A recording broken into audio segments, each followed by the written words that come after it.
Good morning 7th class student. Adarsh school Khaishergarh online class में आपका स्वागत है।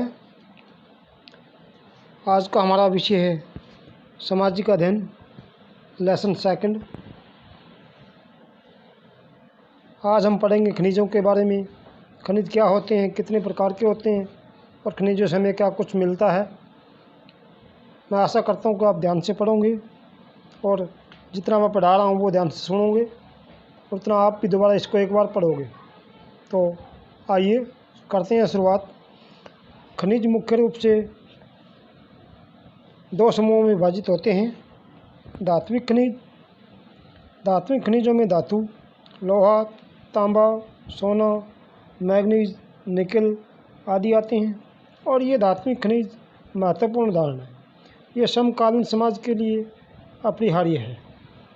सेकंड नंबर पे आता है गैर धात्विक खनिज। इन खनिजों में धातु सामग्री नहीं होती है। नमक, सल्फर, कोयला, पेट्रोलियम इसी समूह के हैं। अधिकांश खनिज प्रकृति में अकार्बनिक है। आगे आता है खनिजों का महत्व। आधुनिक सभ्यता में खनिजों का संसाधन के रूप में बहुत महत्व है। उनके मूल्यानुसार उनकी उपयोगिता निम्नलिखित क्षेत्रों में निहित है। खनिजों का प्रयोग इमारतों के निर्माण सामग्री के रूप में किया जाता है। उदाहरण के लिए मिट्टी, चूना पत्थर, बलुआ पत्थर, ग्रेनाइट आदि। सेकंड, धातु के स्रोत के रूप में लोहा, तांबा, जस्ता, निकल, सीसा, चांदी आदि उनके अयस्कों से प्राप्त की जाती है और उनको उपयोगी श्रेणी या मिश्रण के रूप में बदला जाता है। इनका उपयोग बहुत से उद्योगों में होता है। कुछ खनिज पदार्थों का प्रयोग ईंधन और ऊर्जा स्रोत के रूप में किया जाता है। उदाहरण के लिए कोयला, पेट्रोलियम, प्राकृतिक गैस।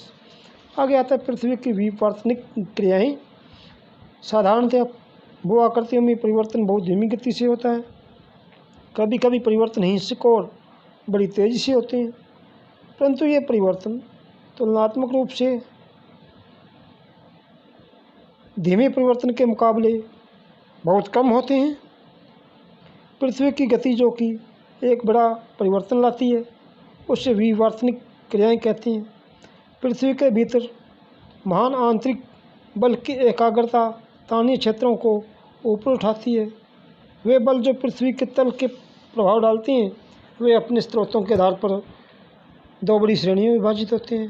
पहले नंबर पर आता है एंडोजेनेटिक बल। ये पृथ्वी के आंतरिक भाग में उत्पन्न होते हैं।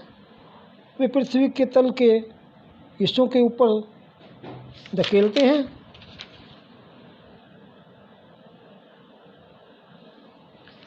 जिससे भू आकृतियाँ बनती है। उदाहरण पहाड़, पठार आदि। एंडोजेनेटिक बल दो प्रकार की गतिविधियों पृथ्वी में करते हैं। नंबर एक, क्षैतिज गतिविधियाँ। ये पृथ्वी की सतह पर संपीड़न और तनाव क्षैतिज उत्पन्न करते हैं। पृथ्वी की सतह में क्रियाएं चट्टानों की परत में महान दबाव, बल और झुकाव डालती है। नंबर सेकंड, लंबरूप गतिविधियाँ। इसके कारण पृथ्वी तल के अधिकार क्षेत्र का ऊपर उठना, नीचे की ओर सरकना पृथ्वी तल का विस्थापन है जो कमज़ोर रेखाओं के साथ होता है। उसे विस्थापन दोष कहते हैं। चट्टानों का विस्थापन सीधे और तनावमूल कारणों को दो तरह से संदर्भित करता है। क्रस्टल टूटन चट्टानों की शक्ति तीव्र खिंचाव बलों पर निर्भर करती है। क्रस्टल चट्टानों में दरारें तभी आती है जब तीव्र खिंचाव बल बीच में हो, किंतु जब चट्टानें तीव्र खिंचाव बल के अंतर्गत हो तब पथरीली परत का स्थानांतरण और विस्थापन होता है, जिसके कारण इनकी बनावट में दोष आता है। ये दोष अकेले नहीं होते, ये एक दूसरे के समांतर और श्रृंखला में होते हैं। जमीन का उत्थान दो समांतर दोषों के बीच या दोषों के बाहर जमीन के टुकड़ों को छोड़ता है। धरती के इस रूप को ब्लॉक पहाड़ या हस्ट कहते हैं। आमतौर पर ब्लॉक पहाड़ों की चोटी चपटी दोष रेखाओं के साथ ढलवा होती है। लंबे संकीर्ण फ्लोट दो ब्लॉक पहाड़ों के बीच में फिदा अवसाद द्राड़ घाटी कहा जाता है। भारत में नर्मदा नदी एक द्राड़ घाटी में बहती है। इसके उत्तर और दक्षिण में सतपुड़ा, विंध्य ब्लॉक पहाड़ भी है। आगे आता है पृथ्वी का पुनः आकार कैसे हुआ। कटाव सबसे शक्तिशाली तरीका है जिसके कारण पृथ्वी की सतह में बदलाव हुआ है। नंबर सेकंड पे आता है एक्सोजेनेट बल। ये बल उत्पन्न होते हैं और पृथ्वी की सतह पर कार्य करते हैं। आगे है आकस्मिक बल और उनकी क्रियाएं, कि पृथ्वी के ऊपर कौन कौन से बल कार्य करते हैं और वो क्या क्या क्रियाएं करते हैं। कभी कभी अचानक नाटकीय परिवर्तन रातों रात होते हैं। ये क्रियाएं जो आकस्मिक एंडोजेनेटिक बलों के कारण होती है, पृथ्वी की गहराई से आती है, जिसके कारण पृथ्वी पर और उसके नीचे भारी विनाश होता है। ज्वालामुखी विस्फोट और भूकंप की तरह इन्हें चरम घटनाएं कहा जाता है। जब ये घटना घनी आबादी वाले क्षेत्रों में होती है तो महाविनाश का कारण बनती है और ये बल बहुत जल्दी काम करते हैं और इनका परिणाम मिनटों में ही दिखाई पड़ जाता है। आगे आता है ज्वालामुखी क्या होते हैं।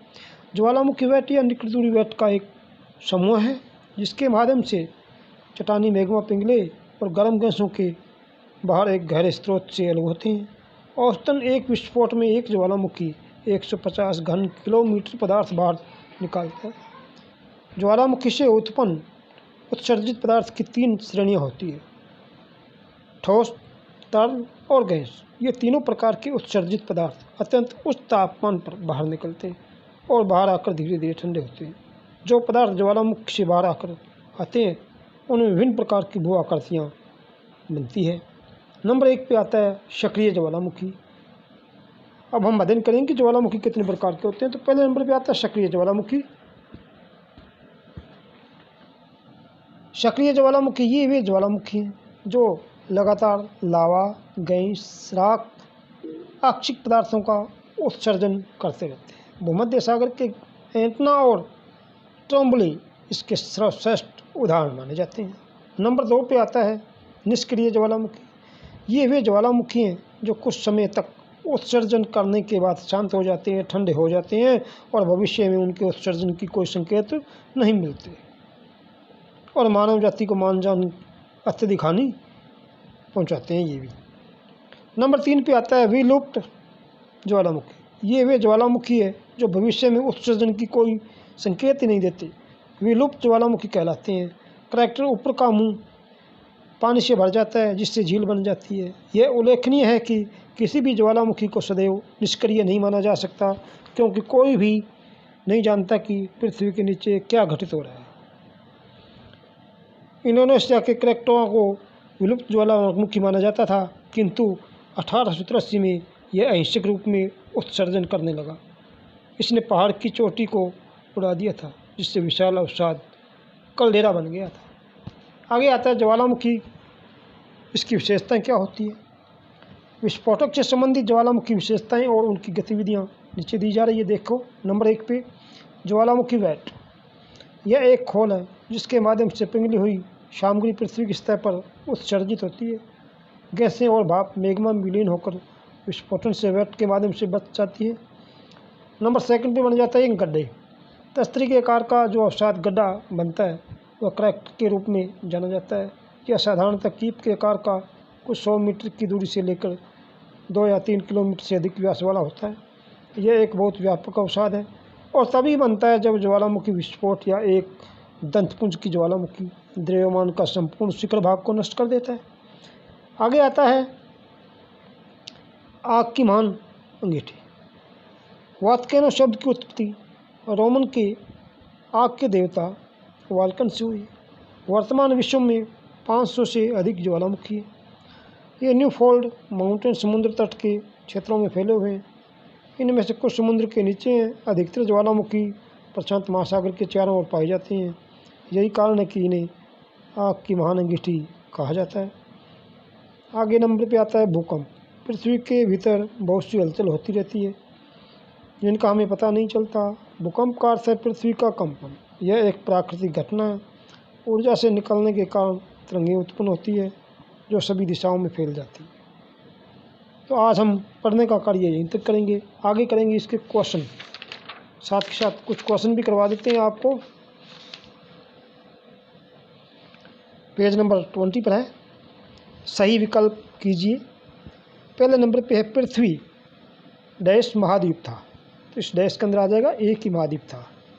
सेकंड पे इनमें से कौन सा पिघले हुए चट्टानों का गठन कर रहे हैं, इसके अंदर आएगा आग्नेय। नंबर 3 पे नाइफ का क्या अर्थ होता है? Nickel plus ferrous. नंबर 4 पे है मिनरल को कितने भागों में बांटा गया है? मिनरल को 2 भागों में बांटा जाता है। वह भाग पे आता है खनिजों के 2 लाभ लिखिए। खनिजों से हमें धातुएं मिलती है, खनिजों से हमें इमारती सामग्री प्राप्त होती है। अब आता है नीचे रचनात्मक कार्य। संक्षिप्त में उत्तर दीजिए। पृथ्वी का अचानक बदलाव क्या का कारण है?